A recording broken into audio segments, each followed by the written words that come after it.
আসসালামু আলাইকুম ওয়া রাহমাতুল্লাহ। বিডি মেজারমেন্টের একটা নতুন টিউটোরিয়ালে আপনাদেরকে স্বাগতম। আমাদের আজকের টিউটোরিয়ালটা হাউজিংয়ের প্লট আকারে জমি কেনার ব্যাপারে একটা বিশেষ সতর্কতার উপরে।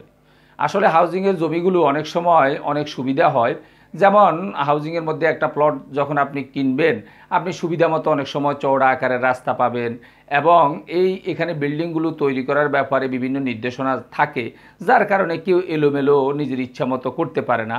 এতে করে অনেক সৌন্দর্য অনেক সময় হয়ে থাকে, কিন্তু এই সুবিধাগুলো আপনি তখনই উপভোগ করতে পারবেন যখন আপনি জমিটা কেনার সময় একটা বিশেষ সতর্কতা অবলম্বন করে কিনবেন। কারণ হাউজিং যখন এই জমিগুলোকে নিয়ন্ত্রণ করে, যেই কোনো নকশা থেকে দিকে যখন আপনি তাকাবেন দেখবেন নকশার জমিগুলো বিভিন্নভাবে এলোমেলো, বিভিন্নভাবে কোনা বিভিন্ন দিকে বাইর হয়েছে, কিন্তু হাউজিং যখন প্লট আকারে এগুলোকে নিয়ন্ত্রণ করে তখন এগুলি সবই বর্গাকৃতির হয়ে যায় এবং আয়তক্ষেত্র হয়ে যায়, সোজাসুজি রাস্তাগুলোকে নিয়ন্ত্রণ করা হয়। এতে করেই একটা বিশেষ প্রবলেম দেখা দেয়। চলুন এই জিনিসটা আমরা হোয়াইট বোর্ডের মাধ্যমে একটু দেখে আসি। আমার এই নকশাটার দিকে একটু খেয়াল করেন। আমরা এখানে কালো দাগ দিয়ে যেই নকশাটা তৈরি করছি, হইতে পারে এটা সিএস নকশা, হইতে পারে আরএস নকশা, হইতে পারে এসএ নকশা, হইতে পারে বিএস নকশা, যেই কোনো একটা নকশাকে আমরা চিন্তা করলাম এবং পরবর্তীতে আমি সবুজ দাগ দিয়ে যেটাকে নিয়ন্ত্রণ করলাম, এই নকশাটার উপরেই পরবর্তীতে যখন হাউজিং এই দাগগুলো নিয়ে নিছে, এই জমিগুলো নিয়ে নিছে, তখন সে তার সুবিধা মতো এভাবে দেখা গেছে যে একবারে সোজাসুজি রাস্তা করলো এবং প্রত্যেককে আলাদা আলাদা প্লট আকারে এরকম জমিগুলো দিল। এখন যখন আমাদের যেই মোজা ম্যাপই হোক না কেন, সিএস আরএস এসএ বিএস যেটাই হোক না কেন, এখানে ধরেন ওই সময় এই দাগটা আমাদের 57 নাম্বার দাগ, এটা আমাদের 58 নাম্বার দাগ, এটা আমাদের 59 নাম্বার দাগ, এটা আমাদের 60 নাম্বার দাগ। আপনি দেখলে একটু বুঝবেন আমাদের 58 নাম্বার দাগটা ঠিক এইভাবে অবস্থায় আছে, থাকুক। আমাদের 59 নাম্বার দাগটা একবারে এই অবস্থায় আছে, আপনি দেখতেছেন। আমাদের 60 নাম্বার দাগটা ঠিক এই অবস্থায় আছে। এখন এই অবস্থার উপরেই হাউজিং যখন সমস্ত দাগগুলো নিয়ে নিল, তখন সে দেখেন সোজা এরকম রাস্তা করলো, সোজা রাস্তা করলো, এখান থেকে এদিকে রাস্তা গেল, এদিকে রাস্তা গেল।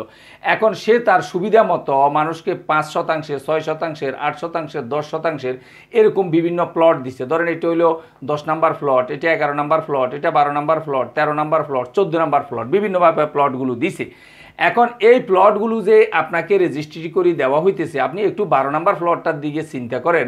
12 নাম্বার প্লটটার সিংহভাগ জায়গায় 59 নাম্বার দাগের মধ্য থেকে পড়ছে এবং এখানে এই প্লটে সামান্য কিছু অংশ 58 নাম্বার দাগেও আসছে। কিন্তু আপনি একটা জিনিস দেখলে বুঝবেন, আপনাকে হাউজিংওয়ালারা এই ক্ষেত্রে বেশিরভাগ সময়ই আপনাকে রেস্টোরি দিতে শুধুমাত্র এরকম দেখা গেছে যে 59 নাম্বার দাগ থেকেই দিবে। এখানে যে কোনা সামান্য কিছু পরিমাণে আসছে, এটা আর হয়তো আপনাকে 58 নাম্বার দাগ থেকেও কিছু আসছে, এটা সাধারণত অনেক সময় দেয় না। ধরেন 11 নাম্বার প্লটটার কথা চিন্তা করেন, সামান্য কিছু অংশ 57 নাম্বার দাগেরও এরকম চলে আসছে সোজাসুজি করতে গিয়ে।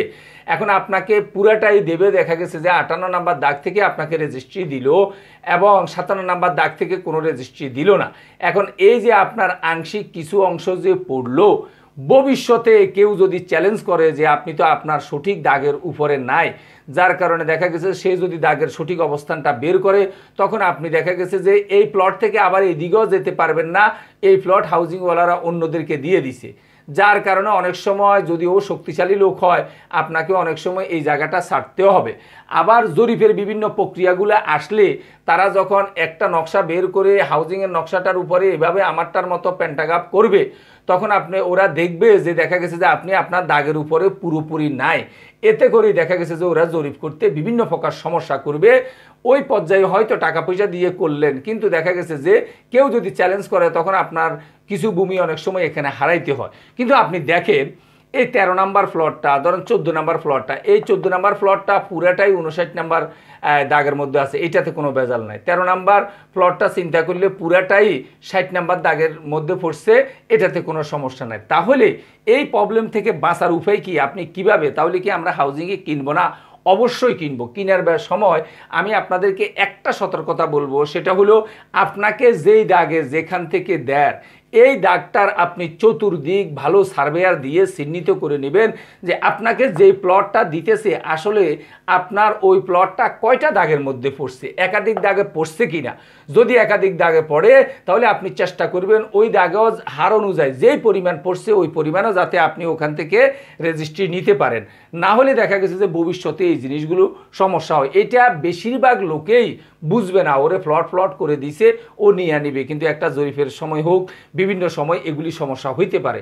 এই জন্য আপনি একটা জমি কিনবেন, আপনাকে সর্বোচ্চ সতর্কতা অবলম্বন করে কিনতে হবে, নিরাপদ ভালো হবে। আপনি ওই দাগটাকে চিহ্নিত করবেন, এই দাগের কোন কোনা কোথায় হয়েছে, এই দাগের উত্তর কোথায়, দক্ষিণ কোথায়, চতুর্দিক কোথায়, আমাকে যেই প্লটটা যেই দাগের কথা বলা হইতেছে আমি পুরোটা ওই দাগের ভিতরে আছি না অন্য কোথাও চলে গেছি।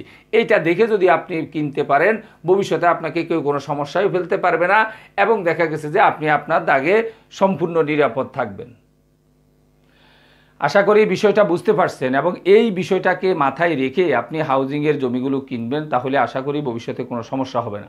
ভিডিওটি ভালো লাগলে লাইক, কমেন্ট এবং শেয়ার করবেন। আমাদের ধারাবাহিক ভিডিওগুলো পাওয়ার জন্য চ্যানেলটাকে সাবস্ক্রাইব করবেন। এই আশাবাদ ব্যক্ত রেখে আমাদের আজকের টিউটোরিয়ালটা এখানে শেষ করছি। আল্লাহ হাফেজ।